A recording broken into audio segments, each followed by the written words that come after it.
व्यवस्था हम करें कि जैसे समोसण में सभी जीव एक होकर मिलकर उस समोसण में रहते हैं, सारी अपनी ऊंच नीच की भावनाओं को छोड़कर, छोटे बड़े की भावनाओं को छोड़कर उस समोसण में एक भावना के साथ, प्रेम के साथ विराजमान होते हैं। इस प्रकार से हमें ये चातुर्मास सफल किस प्रकार से बनाएं, कृपया मार्गदर्शन देने का कष्ट करें। सबसे बड़ी चीज होती है किसी भी महान आत्मा की संगति मिलने पर व्यक्ति अपना निजी स्वार्थ छोड़ दे। मुझे क्या मिलेगा ये भाव छोड़ करके हम इस चतुर्मास में क्या कर सकेंगे ये भाव आना चाहिए। हमें क्या मिल सकेगा ये भावना आकर हम क्या कर सकेंगे।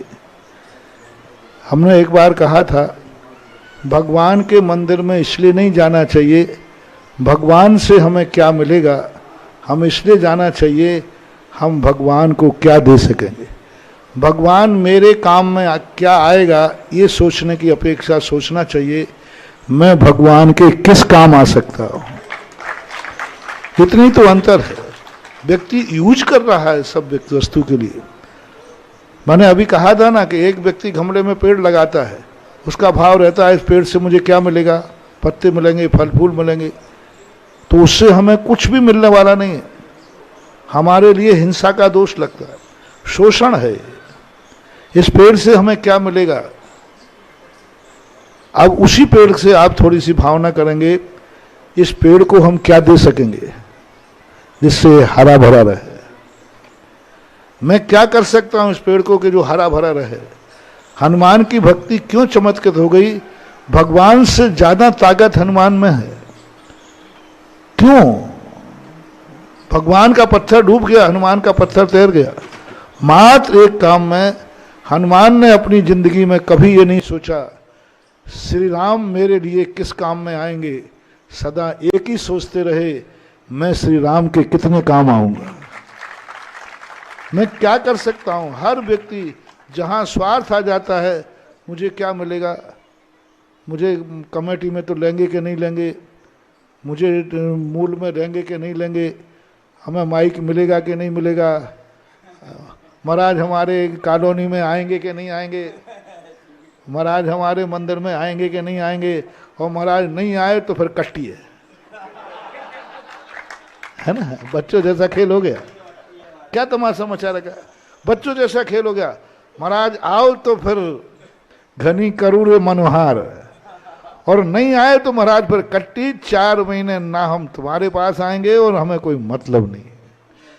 यानी ये जो स्वार्थ बुद्धि होती है, मेरी कॉलोनी में आओ, मेरे मंदिर में आओ, मेरे लिए क्या लाभ मिलेगा, मुझे पद मिलेगा कि नहीं, मेरे लिए पूंछ होगी कि नहीं, बस ये जो सोच है इससे सब कुछ तुम खो देते हो, सब कुछ खो देते हो।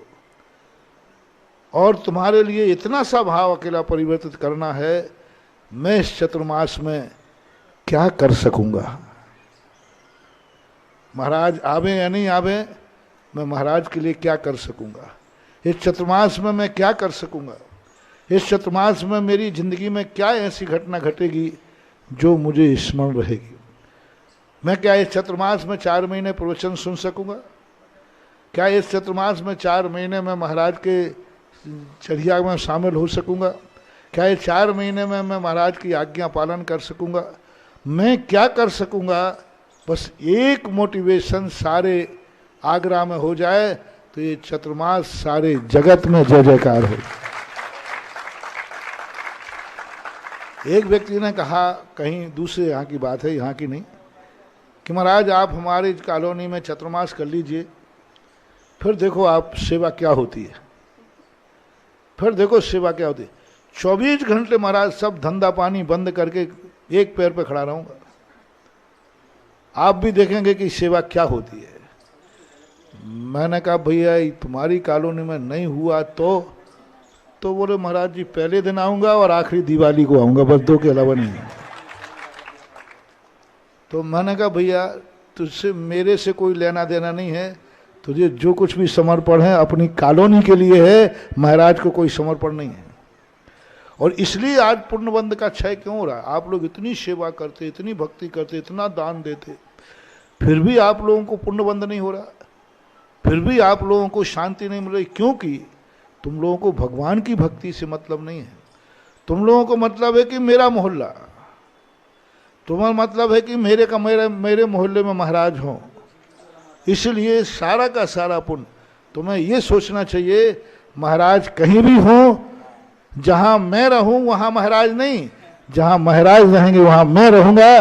बड़ पुण्य का भंडार है। जहां महाराज रहेंगे वहां मुझे रहना है, जहां मैं रहूं वहां महाराज से हमें कोई ताल्लुक नहीं है। इतना सा सोच यदि बदल जाता है व्यक्ति का, तो समझ लेना चाहिए कि उस थोड़ा सा भी धर्म में बहुत बड़ा धर्म कर लेगा। और ये 99% लोगों की ये धारणा बन गई है, दान देंगे, ये अपने मोहल्ले का मंदिर है, अरे वहाँ तो अपन को कोई लेना देना ही नहीं है, भगवान तो दोनों में है ना। वो दिन दूने रात चौगने फलते फूलते हैं, जो मंदिर में दान देते समय ये नहीं सोचते हैं कि ये मंदिर मेरे मोहल्ले का है या पराये मोहल्ले का है, वो ये देखते हैं ये मंदिर जिनेन्द्र देव का है बस। वो ये नहीं देखते हैं कि महाराज का चतुर्मास कहाँ हो रहा है, बस मेरे गुरु मेरी नगर सीमा में हैं, जहाँ मैं प्रतिदिन जा सकता हूँ। मेरी कमेटी है या नहीं है, मेरा विरोधी है या नहीं है, ये सब मायना नहीं रखते। अब कहो कि महाराज जी मेरी कमेटी नहीं, मुझे इन्होंने कमेटी में नहीं लिया है इसलिए हमारा मन नहीं होता है, तो इसका अर्थ है कि तुम महाराज को समर्पित नहीं हो। तुम किसको समर्पित हो? कमेटी को। तो कमेटी को समर्पण में जो पुण्य लगता है वो मिल जाएगा, महाराज का नहीं। इतना विस्तार से रूप हो जाए तो फिर चतुर्मास तो क्या, देवताओं को भी एक बार आना पड़ेगा कि मैं चतुर्मास देखने जाऊं।